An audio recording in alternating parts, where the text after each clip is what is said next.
Could that just put him over the edge? I'm not too sure. I don't think they did well. He's a bully. I'm just so sick and tired. I'm hanging on a wire, a foot over the fire, and it's burning. I can feel it inside. Done with the same cliche. Done with the day after day. There's got to be a way. Now is the time to break the tie. I'll live, I'll die for what is wrong and what is right. I'll take the pain for all the ones without a name. To be invincible, we'll be invincible. They still have a lot of holes to fill.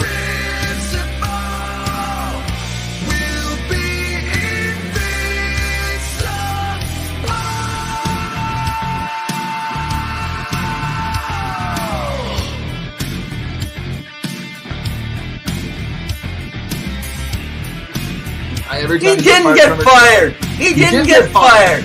No, he didn't get fired. He never got his contract renewed. Hey guys, welcome back to another episode of Two Guys in Hockey Talk. This week, I have cast aside my regular co-host. I've sent him off on a private mission down south to Arizona to check out the Coyotes' last game at the Mullet Arena. So that should be interesting. But we brought back as my co-host tonight, Keegan Bardrum, and I'm excited to have you back on, man. How you been doing since we last talked about junior hockey? Oh, I've been doing good, Evan. Thanks so much for having me back here. Looking forward to talking some more hockey with you. Oh, man, it's going to be a jam-packed show here tonight. Just letting everyone know, make sure that if you're following different stages, you can be on our website checking us out. It's through our YouTube channel, so subscribe, follow, like. Go on through our Facebook. That seems to be where the most of you are from. And by the way, last week and the week before, all of our shows were the highest rated in the largest number in the United States out of Nevada and out of Arizona. So I think Arizona fans, you guys need to come on over here to Two Guys in Hockey Talk because we got the content and the things that you actually want to talk about. You're frustrated with the Arizona Coyotes and what's happening. We'll chat about that a little bit more. In fact, we'll talk a little bit at the end of our segment here with our guest here tonight. So before I go anywhere, why don't we go ahead? You got a drink, buddy? You got something to take? If not, you can get your imaginary drink, guys. Toast.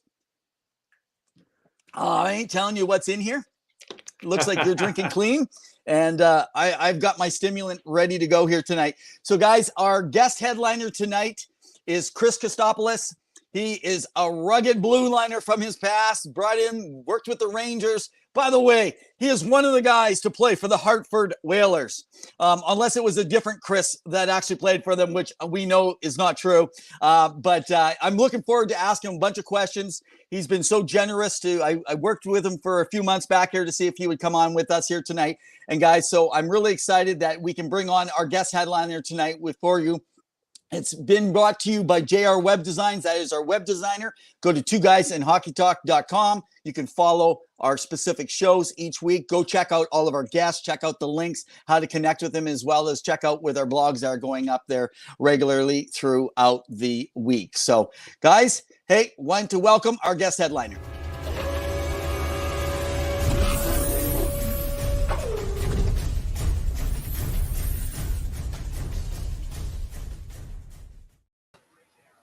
Hey, Chris, welcome to the show. So good to have you with us, man. Awesome. Pleasure to be here, guys. Okay, am I wrong? Did you not play for the Hartford Whalers? Yes, I did. 4 years. 4 years. Wearing that awesome dark green jersey. I think it's still one of the best looking jerseys ever. 100%. 100%. Yeah. Okay, what about the Brass Bonanza? Is that still your song? Yeah. Well, I was like, I know a lot of Hartford fans get mad at me and stuff like that, but I felt like it was a game show type song personally. Yeah.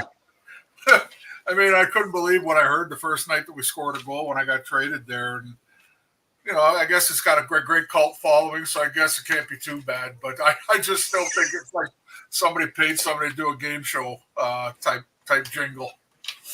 Yeah, just before I ask you the first question, we haven't even got into our question yet. I can tell it's going to be a great show, Chris. Keegan, I don't know if you've been thinking about this. I'm thinking the team moved to Carolina, correct? So with moving to Carolina, didn't they kind of carry on that gong show, as you call it, or that kind of game show kind of a feel, the way that the Carolina Hurricanes do stuff on the ice still? I don't know really what's going on, because like when you talk with Hartford Whaler fans, the real fans, they don't even talk about Carolina. So the only thing I know about Carolina is that Ronnie France is a teammate of mine in Hartford, and maybe a couple other guys went down there when they left, and he ended up playing there and running the team for a while. So yeah, wow. There's not much I can say about Carolina other than they have a pretty good hockey team. True. Okay, well, before Keegan gets into his first question here for you tonight, why don't I ask you this question? We like to do this the first time anyone's been on our show to get a good idea. Where did you get your passion for hockey? Like, where did it start? Well, obviously being born in Toronto, being a Canadian, it's just the way it is. You learn how to skate before you can learn how to walk or even run. I started skating at 3 years old on the outdoor rinks in Scarborough, Ontario, and we had a little pond in my backyard too that seemed like a huge pond, but when I look back now, it might have been maybe 10 by 10 natural pond, froze during the wintertime. And obviously watching the NHL back then. I mean, I'm old enough to tell you that, that the games on Wednesday night, Hockey Night in Canada there for the Leafs, they didn't start, in the first period. It came in on our TV about 20 minutes into the first period. You know what I mean? The telecast. Sure. So that's where I learned. I learned to watch from watching the original six. And my father, fortunately, took me to a lot of Toronto Marley games back then when Maple Leaf Gardens would fill about 14,000 to go see the junior A team. So, yeah, I was well versed. But I got to warn you, I wasn't a Leaf fan growing up. I was a Boston Bruin fan. Whoa. I go back to the Leo Boyven days and, Doug Moens. I mean, Keegan, you're going to have to look them up. I was a Bruin fan, so I was like persona non grata in the house every night when the Leafs were playing and the Bruins were playing. So, oh, that's awesome, man. Chris, thanks again for joining, dude. Awesome to talk to you right now. And I got to ask you, because you do have a past with this team, those guys right there, not particularly that player, but they're going to be in the playoffs, President's Trophy winners. Are they positioned better this year, in your opinion, than any other year to contend for a cup and maybe a long run? It's been quite some time since they've won that Stanley Cup. Yeah, it's been 30 years, I think, going on 30 years since they won the last one. Listen, I think right now there's no juggernaut in the league. I'll be honest with you. If anybody thinks there's a juggernaut like in the past, I don't think there is one, because everybody's had their ups and downs this year. But I think the consistency level for the Rangers has been as good as anybody this year. When they had their downs, it was only 2 or 3 games, and they pick it up again. So, yeah, I think they're primed and ready this year, because I think Panarin has something to prove. There's no question about it, because he was used as a scapegoat last year for not showing up in the playoffs, and as well as a few other guys. Plus, Shesterkin, he had a great year the year before and started out slow this year, and now I picked it up again. I think they got a good shot at it, but I still don't see a juggernaut. I'm going to be honest with you. I don't see one team that's, oh, wow, we got to pick this team. That team's going to go all the way. And that includes the West as well. So do you feel like that's going to apply to the Caps? I think it's playoffs, guys. You know how it works. I mean, it's playoffs. You get a couple breaks here and there, and a couple of fluky goals. I mean, it's just the way it works. But I have already picked on our show, the Instigators show. I picked the Rangers in 6. I think they'll take care of the Caps. But if we all knew for sure, we'd be in another place called Las Vegas right now. Hey, there we go, man. Las Vegas. Maybe where you are.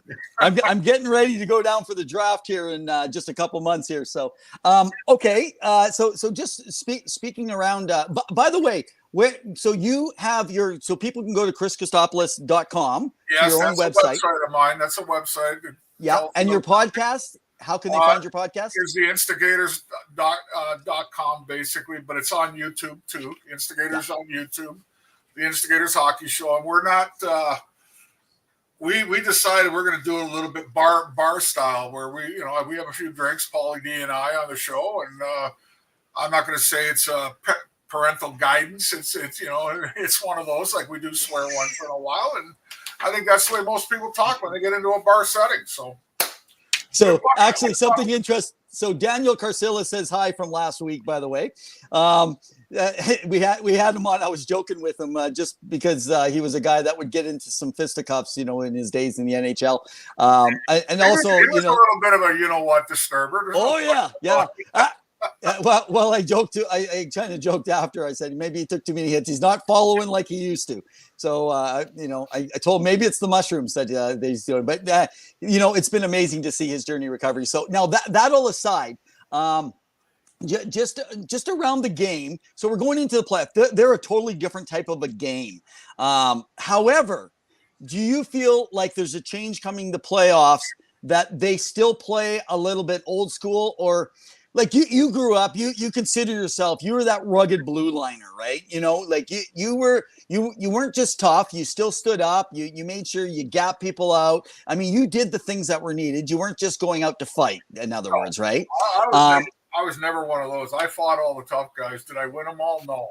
Yeah, exactly. I'll admit it. I mean, but hockey fights. The guys I lost to were like super heavyweights, like Larry Playfair and Bobby Probert. But I beat a few guys that had some pretty good names too. So you faced Probert. Yeah, twice. I didn't get that. I got a zero, and I want to call the one a draw. 0-1, but I survived. That's the key. Well, I think that you survived was a big deal, because I think he was probably the best fighter with the most skill that I ever witnessed in the game. Now, I started following in '79, so I put Wendell up there pretty close too, though. Wendell had a lot of skill and could fight pretty good. Yeah, Proby was like a battleship on the ice. You look at it, warfare and it's true. And the boats, all the boats that like destroyers, and all this stuff. Proby could take on all comers. That's just the way it was with him. Do you think the game is? I had the fortunate job of being on the ice with him for a lot when I was with the Leafs, because I can remember my head coach, who I didn't really like, John Brophy, always saying to Kotze, when Proby's out there, I want you out there. So guys like Rick Lance would be on the ice, and it'd be like a 7-second shift. He'd come to the bench. Hey, Kotze, get out there, Proby's out here. I'm like, oh, Christ. You know what I mean? Wow. So do you think then that just the way the game has changed, maybe more regular season and stuff, but do you think we see more sticks being used and other things because they're trying to take some of that ruggedness of the fights out of the game? I get the stage fighting, but frankly, I still see stage fighting. So like to me, the fighting is, someone annoys you, they hit you, it's the heat of the moment, and you're like, hey, I saw that last play, that's it, we're done. As opposed to, hey, you want to fight? That's what I call a stage fight. Do you think them removing that from the game is changing? Like, to me, it's more dangerous on the ice. Like, I feel like there's more, like Daniel isn't against fighting. Yet he had 187 some odd fights, and it's caused him concussion issues. But he's not against it. And he's a proponent of still having it there, but they're trying to remove it. But I see more headshots than ever just in checks and stuff like that still today. Well, I think, I'll be honest with you. I think it started in the early 90s when I was watching a game. They put that instigator rule in the early 90s, if you remember correctly. Yeah. I can remember a game where Pawel Bury, I'm not sure if he was with the Rangers or Vancouver. I think it was Vancouver still. Chased Shane Churla all the way down the ice, jumped off the street to hit Shane Churla. And I'm like, really? Shane Churla would have killed you. If the rules were the way they used to be. And I think from that time on, I think what you see now is you got a lot of guys that act tough that aren't tough because they know that they can't drop the gloves with you anymore. I mean, It's just the way it is. I mean, I'm not trying to offend any of the youth today or any of the younger guys today, but facts are facts. I mean, when a guy like Brad Marchand skates around and he's turned into an excellent hockey player, I'll give him that. But the stuff that he's done, we'd have put him in a body bag back in our days. He would not have, as well as I do, he would not. Is he going to pull that with Ben Wilson? You know what I mean? Is he going to pull that with Bobby Probert? You understand what I'm saying? Like, so I think fighting should always be part of the game. I agree with you on the stage fights. I think that's ridiculous. I mean, fights should happen because of exactly what you said. Somebody did something stupid to one of their players, and we'll get you later. I think the NHL tried to police the game, but they've done a horrible job of doing it. More hits from behind, more sticks to the head. And again, guys that aren't tough, acting tough. And the NHL's, that's their problem. They're the ones that made this. I mean, I'm just being honest with you on that. Well, I can agree with you completely, Chris, because I think that you look at the toughest guys in the NHL right now, like Ryan Reeves is the toughest guy, but like in retrospect, I just can't see him standing strong with a guy like Donald Brashear, like Ty Domi, Darren McCarthy, all those guys, right? Like I just don't see him doing the showboating around when those guys are all out on the ice. And like you said, the NHL has done a tough job now policing the game because players feel like they're untouchable because every time there's a hit, there's a fight now. And some of these hits are great hits, and there's no reason for the fight in that situation.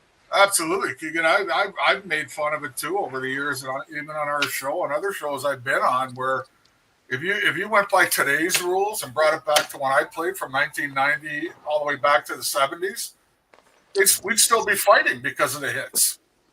I mean, when I got nailed with a body check, I came back to the bench. My teammates looked at me and said to me, "Keep your damn head up." Nobody came to my rescue. But today, all of a sudden, you got guys that can't even fight attacking guys after a hit. And that's the NHL's fault. It's the NHL's fault. Nobody else's fault but theirs. Yeah, they put some weird kind of dynamic into the league that way. But I wanted to ask you now, like you've mentioned the tough guys that you've ended up playing against, but who were the hardest players that you played against in terms of, you might have different answers for each one, but like, skill wise, who was a tough guy defensively? Like who really stood out to you and was a bother to you every night? Well, the greatest, in my opinion, and I know a lot of former players and I have talked about this when we get together, who was the greatest one-on-one player? And hands down, Mario Lemieux.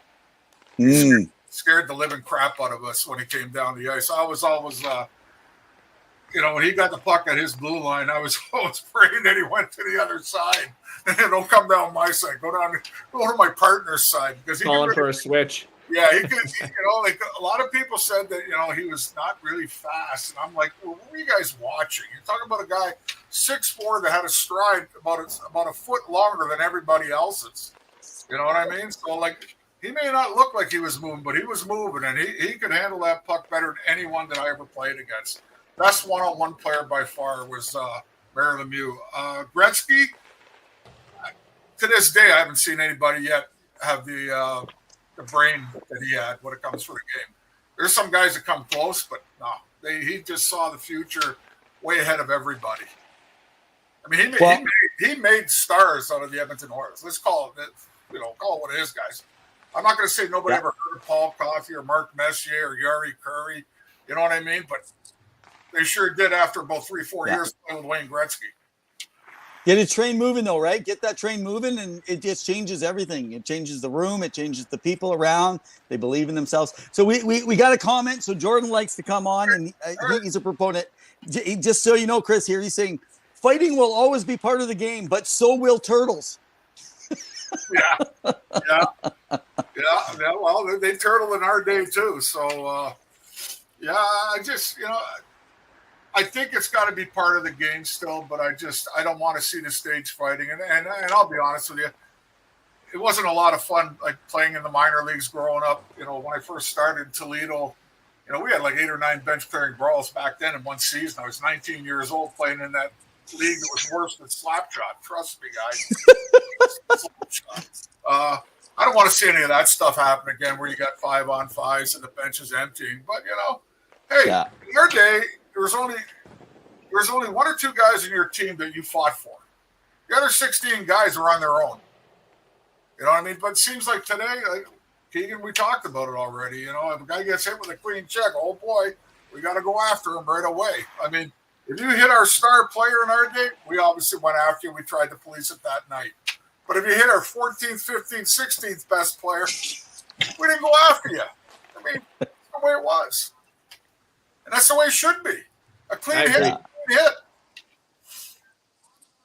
No, I agree completely. I think it's just weird because when you look at the NHL now, and it's like, why would you? A lot of the times, the officials might even call a penalty now because they see it on the hit, but now you're going in there and taking a power play away. Like growing up for me, that was still like, whoa. I can remember my dad even telling me my teammates, because I was a smaller player, I'm not the one throwing the hits, but I would be out front of the net getting pummeled. And my dad would tell other kids on my team and be like, don't help him until he sounds like a squeaky toy, because we're getting a power play usually out of it. So like, that's how I kind of brought up with it all.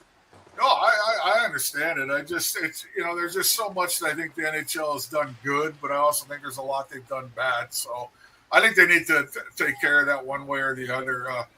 Just because, and the officials too, they got to be smarter about it too. I mean, just because you hear a big collision doesn't mean it was a dirty check all the time.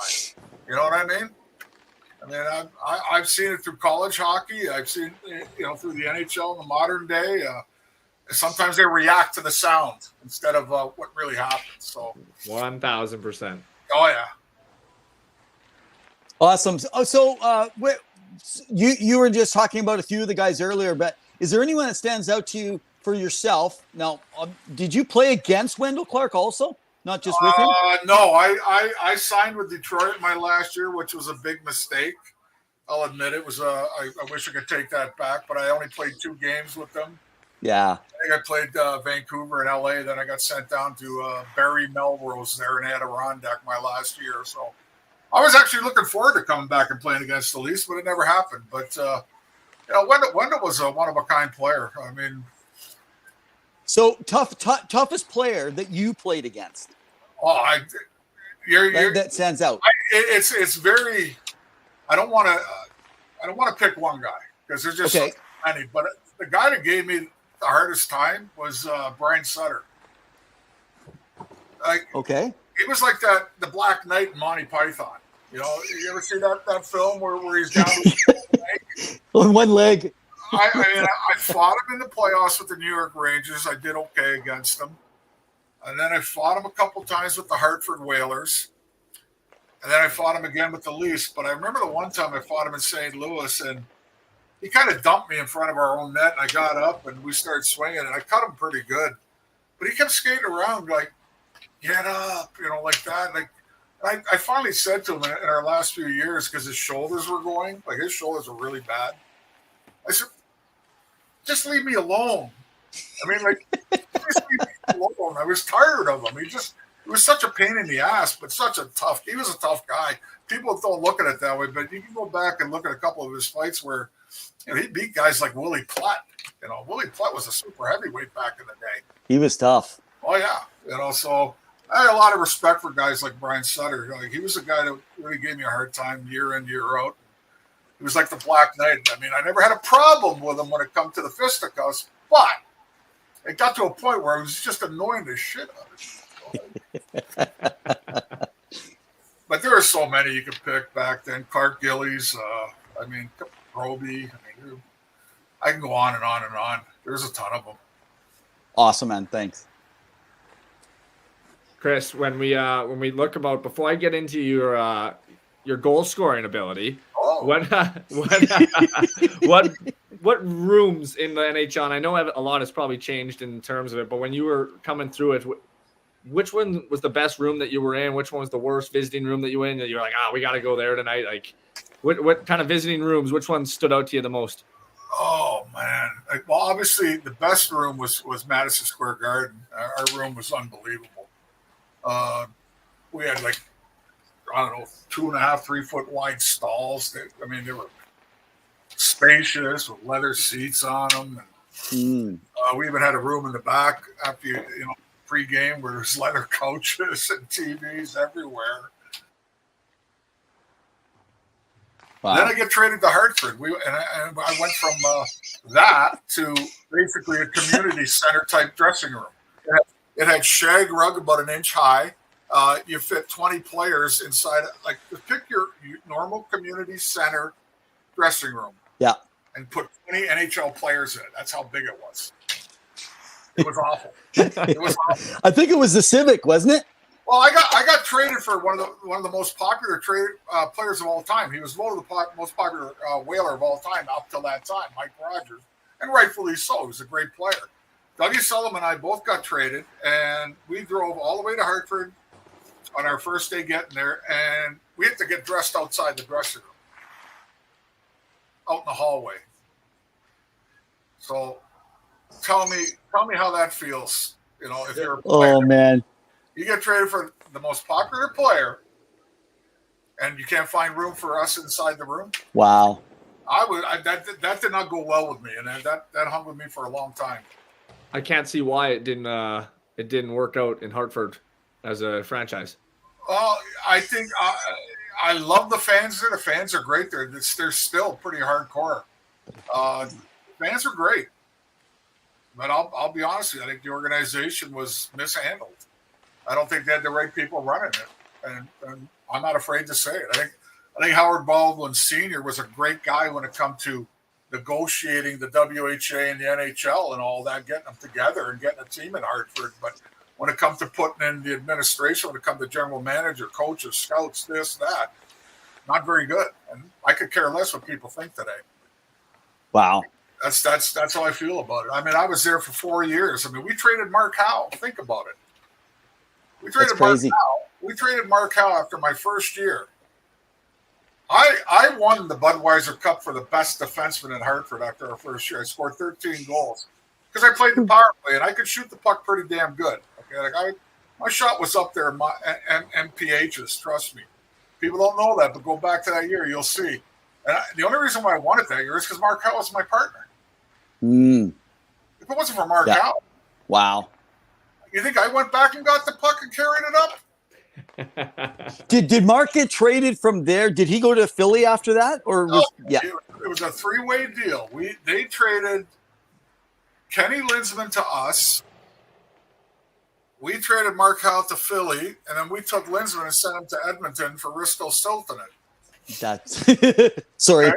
And Risto's a good hockey. He was good. He was skilled. Good hockey player, but I'll give you an example of Wayne Gretzky and no Wayne Gretzky.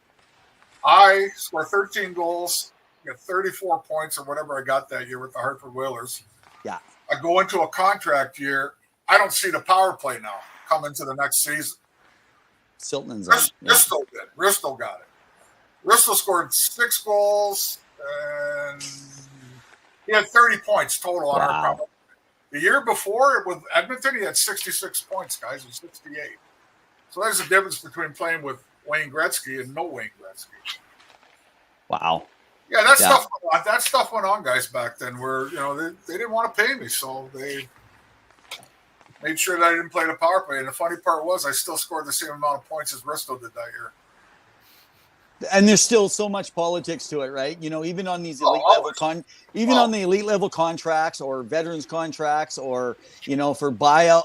I don't know if now I'm kind of gone off topic a bit, Keegan, by the way. So there's two things that I want to come back to Ron Francis before we wrap up. By the way, one of my all-time favorites, and by the way, I'm with you on Lemieux. Yeah, I still think he's the greatest player to have played the game overall. I mean, I do think, like you said, Gretzky, the vision on the ice, the guy wasn't fast, it's not like he was excellent on his edges, but he always knew what to do or where to unload that puck and let it go. But just coming, I might have lost my train of thought here, Keegan. Where did I start? Talking about, where was I? Help me. Whalers. Oh, shoot. You jumped to Ronnie. Jump to Ronnie. No, I said two things. Yeah. See, I'm so fascinated with Ronnie. So, okay, let's go to Ronnie then. Because I totally forgot, Chris. This is what happens. I'm older like you, but my thing is I had too many people charging the crease and landing on me all the time. So, I don't know about you, but man, I always protected my defensemen. When I got crushed in the ice, I always blamed the other team. I think it was my own defenseman half the time that crushed me. And I'd wake up and I just nail everybody else. You had a bad set of defensemen. Oh, yeah, that was common. I mean, okay. You bring that up real quick. Why is it players are allowed to skate right into the goalie's face today after a whistle? Yeah, especially when you're why is that allowed? Is Keegan? You're the young guy here. Is that what the defensemen are taught today? Is to to turn their backs away from your goalie? I've made it clear. You didn't come near our goaltender. But first thing we did, I turned around and I'm looking for you. And if you came within even 3 feet of my goalie, I'm giving it to you after the whistle. Well, I've been coaching, and I need guys like you. I need more kids like you to come onto the back end because it's just not in them anymore. Hockey's a simple game. We all know that. Okay, no matter what new rules, new equipment, you can't win without a great goaltender. I don't care how great your offense is. Yeah. Your goalie has to be the best goaltender all the time playing to win a championship at any level. He has to be the best player at that time. So why are you expecting him? I don't get it. But anyhow. Oh, I agree. Anyhow. Okay, Ron Francis. I have a question. This is my last question. Keegan, I'll let you go out with one last. Just so everyone, if you're following, this is Chris Kostopoulos. He's played over 500 games in the NHL. Brought in by the Rangers. He played for the Leafs. He played for the Whalers. He played even a couple games for the Red Wings. That's a whole story. You got to come back and watch the rest of the podcast to hear his story on the Red Wings. Great conversations around this. You talked about playing with Ronnie over in Hartford. When Ron went to Pittsburgh, I really adored the Pittsburgh team based off of Lemieux and everything that was being built around him back in that day. My question, though, is when he went into management, I liked what he was doing. When he went to Seattle and they went through that expansion draft. Now, I'm sure you followed that. Especially, I'm sitting there going, what the heck are you doing, Ron? Like, why are you taking nobodies when there's somebodies that are in there? And most of those guys they took in the expansion didn't turn out to be much of nothing, but it seems to have been the right move. Were you thinking the same, or what do you think he was doing? What was the purpose that he wasn't just trying to grab all those players? You think he was being careful because of cap or what? Because they came out looking like losers out of that expansion draft. Well, first of all, I think Ronnie's one of the most intelligent people in the game of hockey, period. Look what he did with his career. Played for a long time. I think he's he got the second most assists or something like that in the career, something like that. Really, really high up there. And Ronnie's IQ is really, really up there when it comes to hockey. And I think the experience he got in Hartford, how they unceremoniously ripped his captaincy off, and he understood the way the administration was, and that pissed him off there. Then when he went to Carolina, he finally wins the Stanley Cup and all that. And then he basically was in part of the administration there. I think he's done a good job, shit. I think think about it. They made the playoffs, didn't they? Their first year or whatever. I can't remember. Yeah, and then this year they've had an off year or whatever. I think he knows what he's doing there, and he's looking good. The cap bothers me too. That's another thing. I don't get that. I don't understand how you, as an owner of a team, it's a business, how you're being told that you can't buy your way to victory. I mean, every other business in the world spends all the money in the world to make money in the world. But now we have a cap, so you have to play by it. But I'd like to know what Vegas does because they seem to be able to wiggle around there with the numbers there. No, Ronnie's got it. He's on track to do good things there. Trust me. So actually, that brings up the question, Keegan. I remember now. Thank you for triggering it. Now, I could be wrong, but I remember back that you could not trade an injured player. When a player was injured, there must have been something that changed in the collective bargaining that allowed that. Am I correct? Yeah, you could not, if a player was injured, you can't trade them, but now they can? Yeah, you couldn't do that back in the day. You couldn't send them down either when I played. I know that. Yeah. I know a lot of guys that, kind of faked injuries so they wouldn't get sent down to the minors. You still can't send down right now, but to get traded, you have to pass a certain physical or something. It has to be medically exempt as well. Okay, but now let's look at that, though. We have players. So Chris Pronger, he's injured. He's on long-term injured reserve, and they can trade off his contract. So yeah, I think those ones are a little weirder, aren't they? Yeah, there is that exception because of the he'll never be able to play again type thing. So it's like a cap dump. Yeah, I was just going to say that the reason why they put something in like that is because they don't want to handcuff the teams with the cap.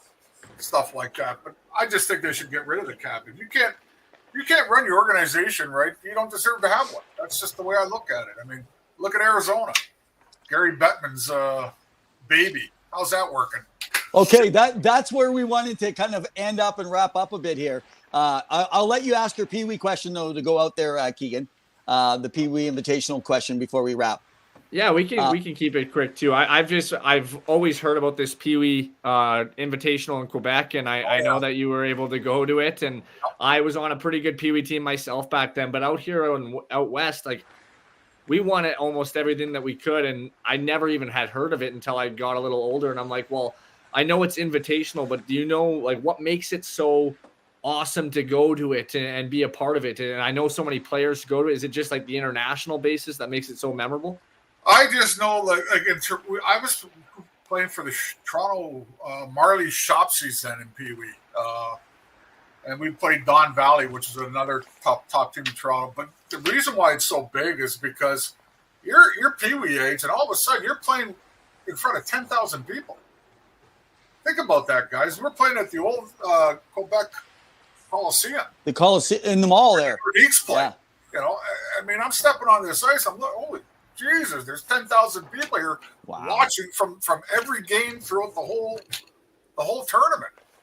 I mean, the place was packed. It was like unbelievable. Plus, you know, at the time they billeted us, like they gave us to families. Like we were staying with a French family. 2 players from each team would go to a family in town, and they'd take care of us, bring us to practice, bring us to games, and all that stuff. And just to see 10,000 people, I mean, all of a sudden you feel like you're in the NHL at that age. I mean, we lost in the championship game, by the way, to Don Valley. I'm just letting you know, but we beat him. We beat him in the Metropolitan Toronto championship after that. See, in Quebec though, there was no hitting allowed. Back then, there was no a wrench into not things. allowed, no body checking back then. So when we got back to Toronto, we basically gooned them. Remarkable. And that's a whole other discussion right now, because we have a league that doesn't even allow it in junior hockey. Yeah, I know we've talked on different shows. I really felt like even that's a major mistake. Oh, what are these guys going to do when it comes for real? Yeah. Well, and if you think about it now, how many defensemen especially are getting hurt when they're turning their back because they know they're going to get hit? Like, you never turned your back in those corners. Otherwise, you're going down. I don't understand it. Again, this goes to how I think the players are being taught today. They're being taught they won't hit you from behind. And I think, what is there, a 3-foot rule in some of the minor hockey on the boards? Well, that's out the window when you get to the big leagues, boys, or the pro leagues or junior leagues or whatever. Yeah. It's out the window. So if you're not taught how to do it, I don't understand why players go straight in to pick up a puck. Never have, never will. I mean, listen, Evan, you know, back when I played, how many guys got hit from behind back then and there was no penalty? None. Oh. I can remember drilling countless of guys in my almost 10-year career from behind. It was normal. And big deal. I picked up the puck and went. Yeah. But today, I mean, it's incredible. I think their hockey IQ is not. I think the conditioning, they're programmed a different way. They're not programmed to be safe out there and be smart. That's the difference with me. Well, and you know what? You have to look at the collective bargaining agreement with the NHL Players Association, because I think it's less safe out there, especially with the speed added to it nowadays. It's less safe today than it was, say, back in your day when you were playing, right? Even though there was more rugged work and it was tough hockey and people were getting hit, it just now there's way more injuries. I bet you if you take it, you're going to see way more injuries and more long-term injuries too. Well, I'll give you a good example. When I played with Mark Howe that year, he went back to get the puck. I mean, I was not like shifty skater, obviously. I was a plugger, okay? Mark Howe went and got the puck. You think I'm going to let somebody run him? I'm cutting him off when Mark's turning the net. Yeah. Mark's picking up the puck. You can't do that today. No. They don't allow that today. You're getting a penalty. Yeah. And the speed of the game, yes, is so much faster. I think your 18-man skating team on the ice today, from 1 to 18, is way, way faster than our day. We probably had maybe 2 to 4 guys that are as fast as the guys today. And the rest of us couldn't even come close. But I also think this too, though. We used to hook, we used to grab, we used to cut people off. Jeez. All the way up and down the ice. So I'd like to see the guys try and play it in our day where we could do all that and see how fast they really are. Yeah, they won't. Well, I even laughed. Remember back in the day when you had a 2-line pass? Yeah. You know, yeah, they just like, and they got rid of that, which sped up the game. Yeah, absolutely.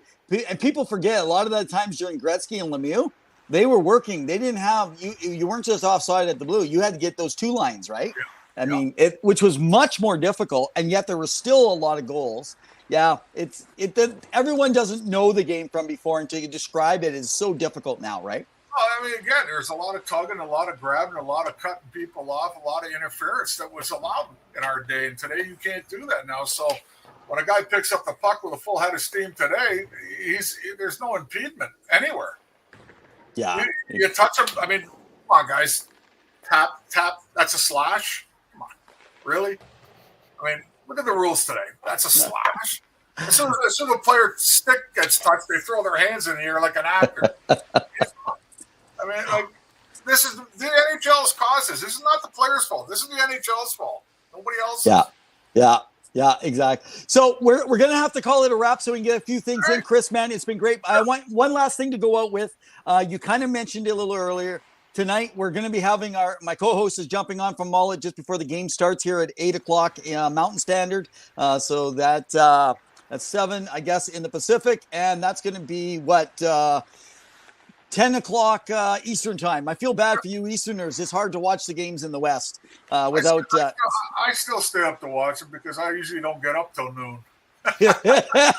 You're making everyone jealous. So tell us maybe round us off today. And by the way, guys, Chris Christopoulos played in the NHL for 5 years, rugged blue liner, played an incredible career. Check out the rest of the podcast, but also follow them. Go to chrischristopoulos.com. On his site, you can check out through their podcast on Instigators, not investigators. Instigators, sorry. The Instigator show. Check out their stuff. They like he mentioned earlier in our podcast, they kind of make it feel like you're sitting in a bar room just talking to a good old game of hockey. Some great stuff. Yeah, and you are right. I can tell you guys have had a few drinks sometimes when you're on there because, like you said, it sounds like it's the dressing room after a game. Or just before a game. I think that's the way it should be, but that's just me. I think everybody's got their own little thing. So yeah, no, it's all good. Okay, as we're all talking hockey, I love it. I think your show is great. All the other people that do this kind of stuff, I think it's great. Talk hockey. It's the greatest sport there is.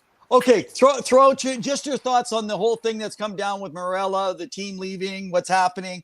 Just give us your take as a former player. You played in the game. I believe you should have got some games in with Phoenix back in the day, early on. No, I didn't. You retired just a few years before the relocation. You call yourself old, and I'm 65. So okay, I was thinking you were 62. Okay, so. Okay, no, that's fair. This year. No, I don't understand a lot of stuff like when it comes to where they put franchises. Like it's great for the players. They go to Phoenix. You have a great weather. You have all this. You go play golf every day. Blah blah blah blah blah blah blah. It's been a disaster there.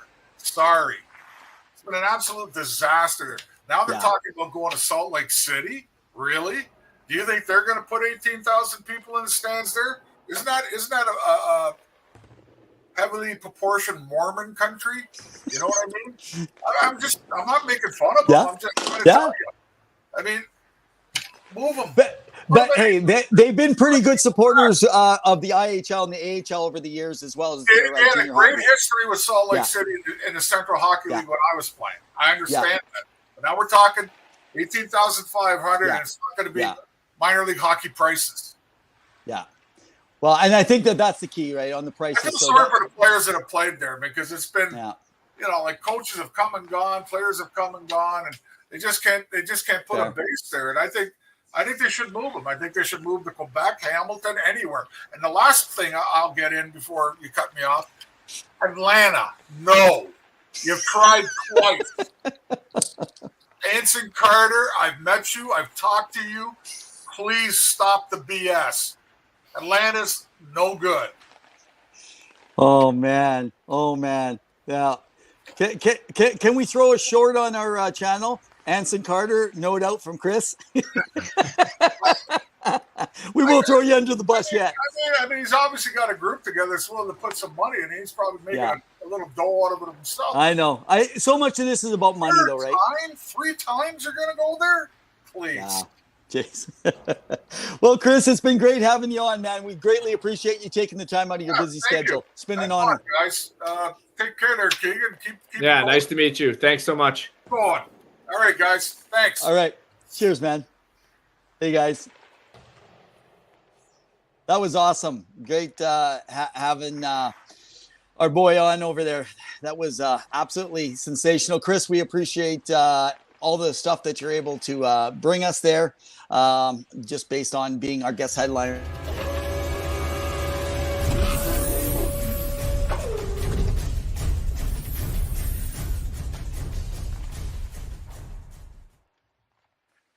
Yeah, he was passionate, eh?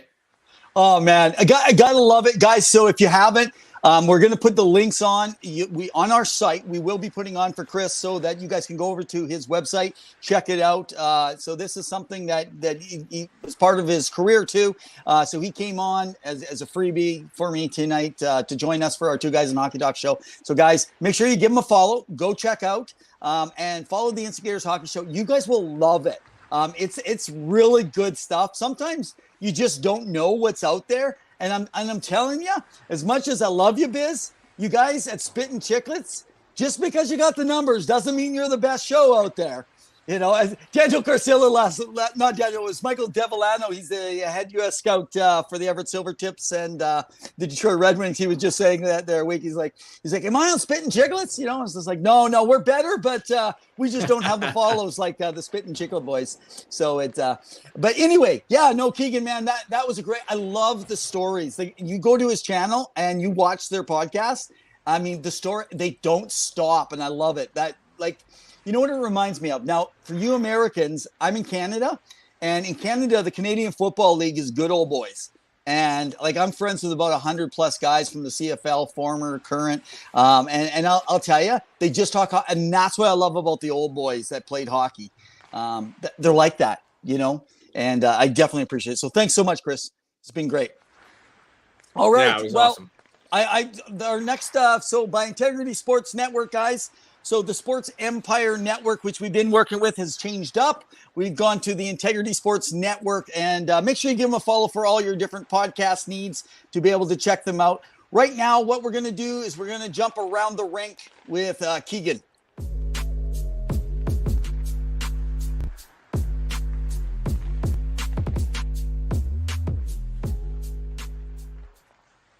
Well, what's going on around the rink, Evan? I mean, you know that I went through the Western Hockey League a little bit this year, did some color commentary work with a lot of teams in the Central Division. So I got really, I mean, I've always been into it. It's been my favorite league growing up. You know, I chased the dream as a young kid. Woo!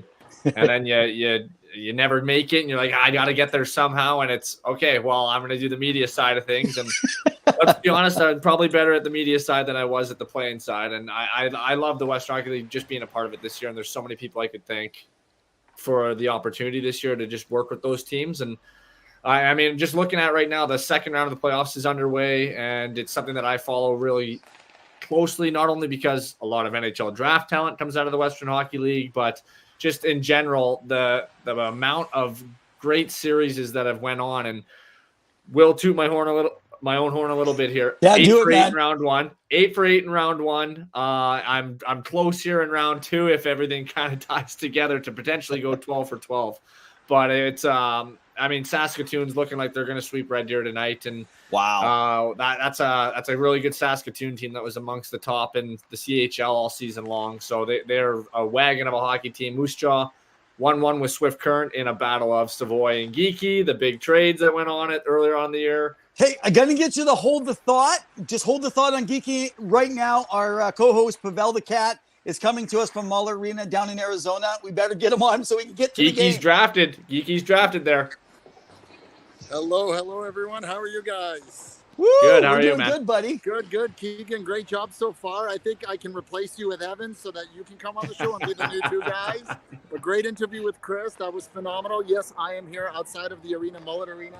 It is gorgeous. It is hot right now. There are fans from all over the place. We got fans from wearing Vancouver Canucks fans, Chicago jerseys. Yeah. Yeah. Chicago, yeah. Connor Bedard, baby. Like all over. Oilers fan, tons all around. All kinds of Arizona jerseys. It is beautiful. It is electric. Although I was told that the tailgate party was being kind of eliminated by Alex Mariuello and his group. I don't know why. No way. Yeah, they didn't want it to happen. Why? I didn't get all the details, but I am hanging out here. I'm about to go into, and you can see a Henrik Sedin jersey. A little, sorry, I'm a little further back. But it's a beautiful area. Yeah, people are just lining in to get in, as you can tell, and we're having a blast. And yeah, I'm looking forward to the game, the final game ever. Hey, are you guys not like 10 minutes from game time, or like TV we says? Are. Yes, yeah, it's coming up here. I believe there's going to be a bit of a ceremony at the beginning, from my understanding, and then they're going to get going. There's a whiteout party happening, so I believe people are getting jerseys or t-shirts. Sorry, my camera's a little bit off. I'm trying to work. That's good. No, you're doing good. Here. You can see the arena, but yeah. So everything's been kind of going well, coming along, been steady. Yeah. Excellent. So hey, are you getting a feel from any of the folks you're just chatting with around there that since you got there about just their thoughts on everything? Sure. I'll see if I can get someone's thoughts. There you guys go. Oh, these guys. I'm looking. Oh, there's Oilers fans. I'm looking. Live reporting. Yeah, guys, this is called live reporting from Two Guys in Hockey Talk. We're trying to go live, and Pawel the Cat is looking for someone right now, live right there, and see if they'll jump on our show. Two Guys in Hockey Talk. So, hey, bud. You're an Oilers fan, are you not? This is Evan Redos and Keegan Bartman. They're doing a Two Guys Hockey Show podcast. They'd love to get your thoughts on the Oilers season so far and this game tonight. Man, what a turnaround of the season. Started off just like garbage, and yeah, I was so not a fan of Woodcroft getting fired, but then bringing Knobloch, I think Coffey was just a stud to get behind the bench too, and he was like, nah, like I'm just thrilled that he's behind the bench. Bouchard, hell of a season. McJesus, oh my God, 100 points. Like, we're not worthy. Draisaitl having a pretty good time. Man, you guys are cracking up. This is great. I love it. So, most underrated player for the Oilers this season, and how far can they go? And who do you expect them to face, LA or Vegas? God. Oh, I'd love to get some redemption against Vegas for sure. It's probably going to be Kings, I would assume. Most underrated player for the Oil this year.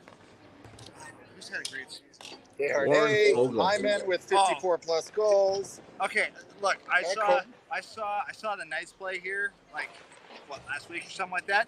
The decor there is just a bunch of big guys. So having Desharnais there with the decor, it's phenomenal. Bouchard's had a really good season. Most underrated player though, probably Stewie. I'll go with Stewie because he started off garbage. So did Soup. I am so happy Soup's not with the team right now, and he's down in Bakersfield. Little demotion. Yeah, I get it. Him and Murray getting paid like bank in the AHL to not play on the show. But yeah, I'd say I go with Soup. Okay, we have a question. Can you hear me? All right, we have a question. Okay, the question that came up in our comments here is that Mullet Arena or the Oilers practice rink? It's Mullet, baby. This is Mullet. This is the first time at this arena. No. I actually live here. Okay. But yeah, my dad and I, we've gone to see the Oilers here. I was just thinking of this actually. Here, Columbus, Pittsburgh, Carolina, probably some other places too. I can't think. Oh, LA, Anaheim. Yeah, so great. Love. Oh, and in Edmonton, obviously. Of course, yeah. That's where they're based out of, so it's amazing. So thank you so much for your time. We appreciate it. Sorry, I got so much stuff. Hey, thank you. Hey, have a nice good luck. day. Hey, you're hey. dropping things. I know, I'm dropping everything. All the best. Anything you want to say to the Oilers fans out there? Hey, let's have a successful playoffs. 2024, I hope it's our year, baby. Let's go. Let's do it. Hey, Pawel, yes. you should let them know to go ahead and follow us on Two Guys in Hockey Talk. Maybe we'll bring them on for a show. Two Guys in Hockey Talk is what they're recommending, right? On Facebook, I'll Sasha follow, baby. Yeah. Yeah. Let them know we might. But this buddy right here, Evan, Vegas. Evan. Sheesh. I know it's all about hockey, but Vegas. Thanks, appreciate it. Have a great night. Enjoy the game. Cheers. Okay, so one comment. This is by your buddy. It says, you read it. It says, get this guy to replace Pause. That's by Jordan, your buddy. Oh, sorry, I'm blocking the camera. Well, as you can tell, it's All right. a pretty packed house. People are having a blast. People are just rolling into the game. People are still looking for tickets. Can you believe it? They're going up to $650 for standing seats. That's how wild it is here, yeah. Wow. Well, you're going to have to take something home with you of memorabilia from that night, man. I'm looking forward to getting something from the arena. So, hopefully bring it back to the Other than a sunburn. So I would like...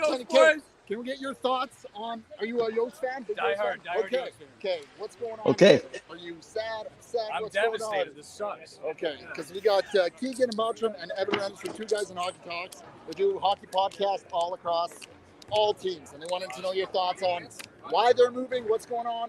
Are you hoping they come back with Morello group? I hope they come back. Favorite player on the team? Player Josh Stone. I went to high school. Josh Stone, you went to high school? No way! Oh, sorry. Yes, That's sir. incredible. Do you play hockey yourself? No, I didn't. I'm a diehard hockey. Oh, okay. I'm a baseball. Oh, baseball. What's your team? The defense. Oh, okay, of course. Well, awesome. Enjoy the game. Have So- a great night. Thank you. Hey, Yo, Pavel? I love the jerseys. Keep They're hockey great. in the desert. If it works in Vegas, it can work here. Oh, That's all I can say. 100%. Cheers. Hey, Pavel, if you get a Yeah. chance to talk to him, man, because he's getting connected to Doan, it'd be really Yeah. good to get his take down there later on in a couple months. So I'll see have if to, I'll have he... to go search Yeah, back and get yeah, this. you have to grab him, man. We're going to have to do more Everyone is live really shows. Connected here, so it's Yeah. pretty Woo! fun. All right, well, you better get to I your love it. show. I'm You gonna got to go show the game. yourself. Enjoy. You guys are doing a great job. Have a great night. Stay safe. Let's go Oilers. Let's go Yotes. Cheers. Awesome. Thanks, man. You take care. Cheers. Oh man, that's so cool. I love Okay, it. guys. So if you're watching us, we always talk about we should actually trademark the name Two Guys in Overtime, and because we're going to go a little bit overtime here. So let's come back. We were Do you hear that? You hear my background? No, maybe it's because my microphone's on. I was talking and my Alexa in my workout room started coming off playing Goodbye Baby. It's saying the song Goodbye Baby of all places. So hang on. Alexa, off. Okay, there we go. Okay, so let's go back. We were just talking about you were talking about two players specifically. You were talking about Savoy and Geeky, I believe, right? Yeah, well, funny enough that we went to Arizona too, and Connor Geeky was an Arizona pick, but those two obviously played all their Western Hockey League life in the Winnipeg and Kootenay kind of aura there that was traveling back and forth, and then they went to Wenatchee this year, and yeah, well, all of a sudden Wenatchee makes the decision to not go for it and try and get some trade capital back that they lost it all, right? Like they had nothing, and they got a ton. I mean, they got 14 picks for the two guys in the two trades, and now they're going head to head in the second round of the Western or the Eastern Conference playoffs in the WHL, and it's awesome to see them going back and forth there. Moose Jaw and Swift, just two powerhouse teams, awesome. And I mean, that's probably the series that I've been keeping tabs on the most, just because I figured the other three would kind of go one way. Thought one of them would be a little closer in Everett and Portland, but that seems to be like it could be a sweep on Friday.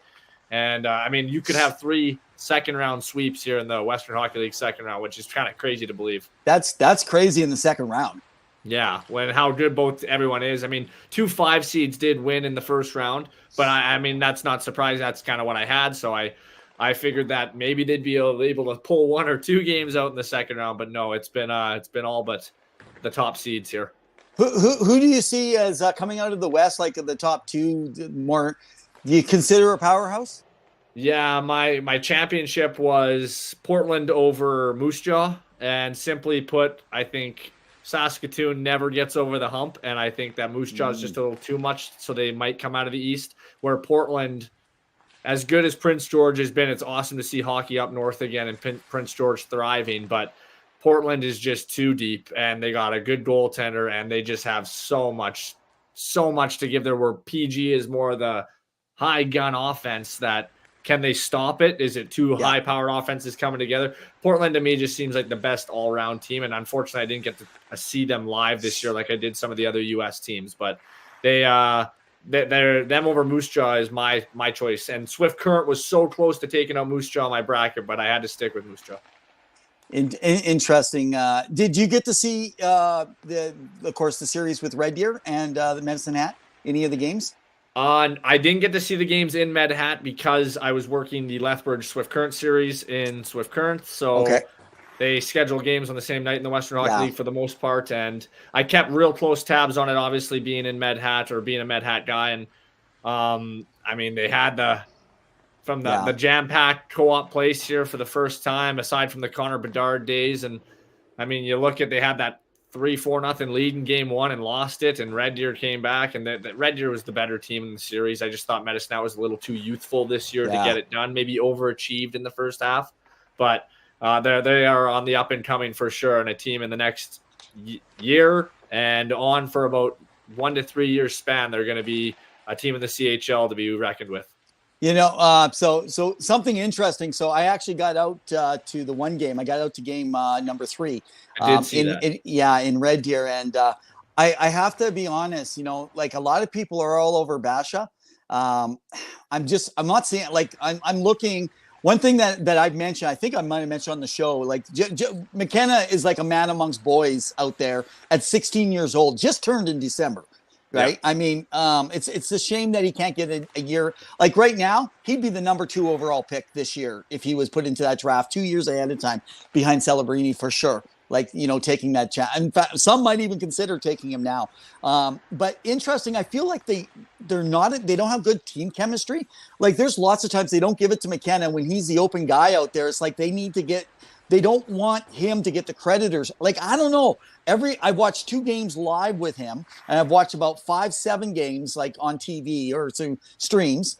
And I'm just not knowing, like, and they're slapper. Like, I'm like, man, I'm a goalie and I think I can slap that puck as hard.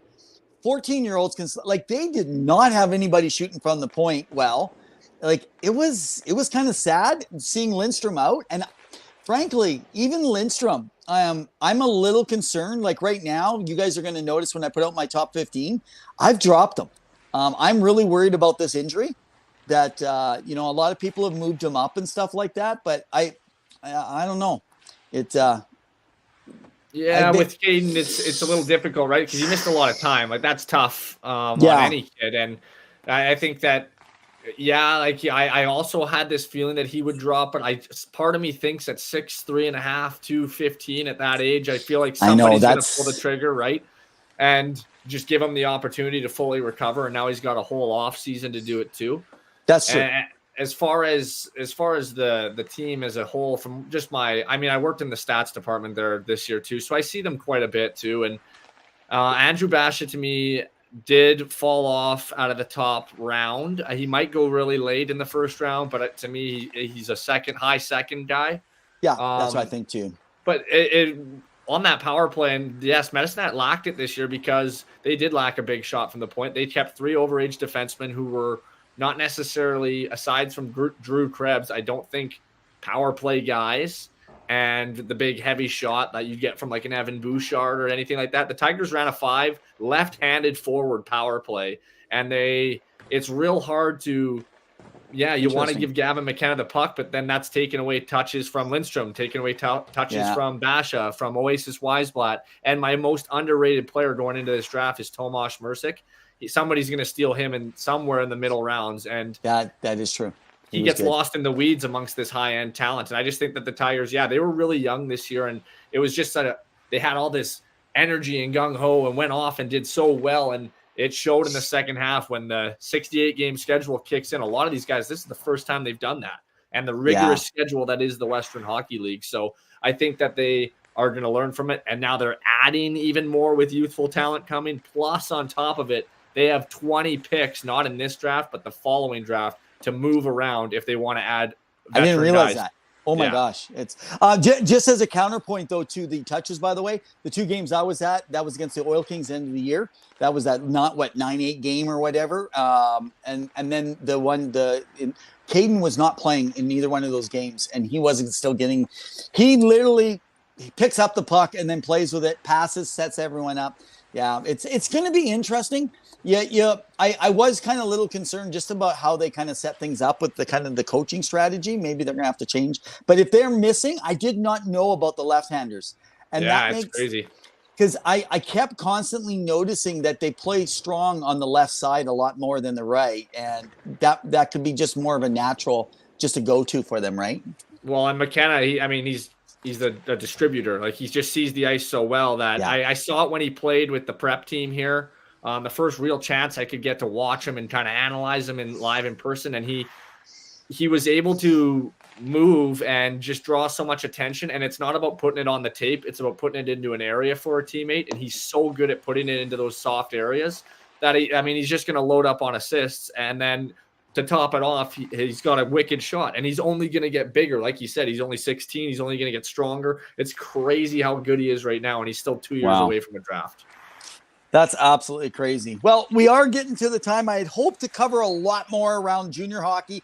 So, guys, if you haven't had a chance, so you can catch us every Wednesday night, 7 p.m.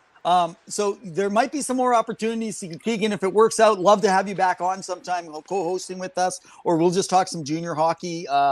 There's always that time around June, right? Late May, early June, once the playoffs kind of get over there too. But just to bring your wealth of information back in here, we definitely appreciate it. So guys, 7 p.m. Mountain Standard Time.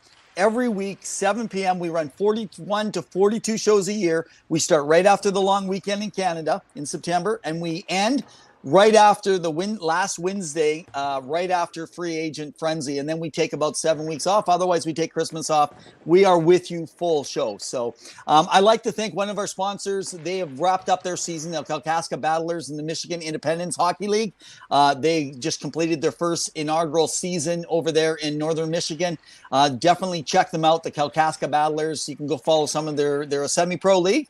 They're great. They've been a great partner with us this year, so we appreciate all the work they've done, as well as we're going to go out here in just a moment with our last song by Penny Billionaires, electronic hard rock fuse band.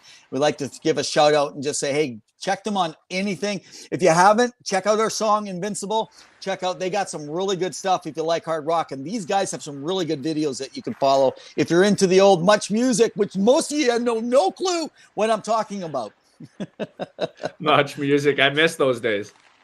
All right, Keegan, any last thought you want to end with tonight, man?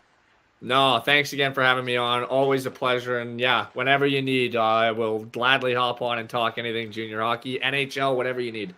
Awesome. That's been so good. So thanks, man. Guys, it's been another Ring a Ding Dong Dandy. I want to say thank you to our guest headliners tonight, Chris Christopoulos. Thank you for stopping in and volunteering to come in. It was a volunteer gig for him tonight, so we appreciate that. As well as check out his show, The Instigator Show, the hockey show. They're on right through his hockey page, chrischristopoulos.com. Go check them out. You'll have a blast listening to him talking. He's got some great stories around their NHL experience. So, as we say every week, guys, in the meantime and in between time, that's it for another edition of Two Guys in Hockey Talk. Cheers.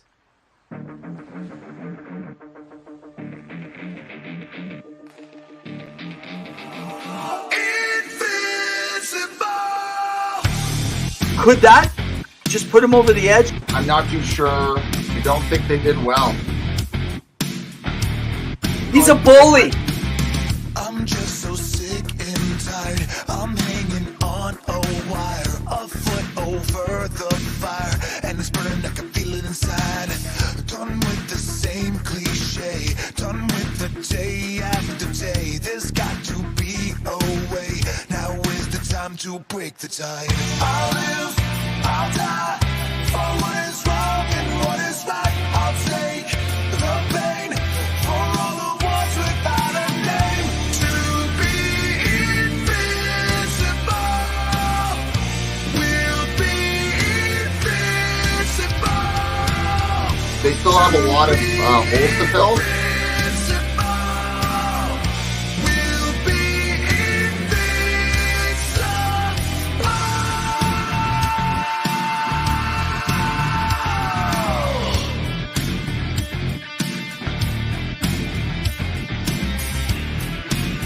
He didn't get fired. He didn't get fired. No, he didn't get fired. He never got his contract renewed.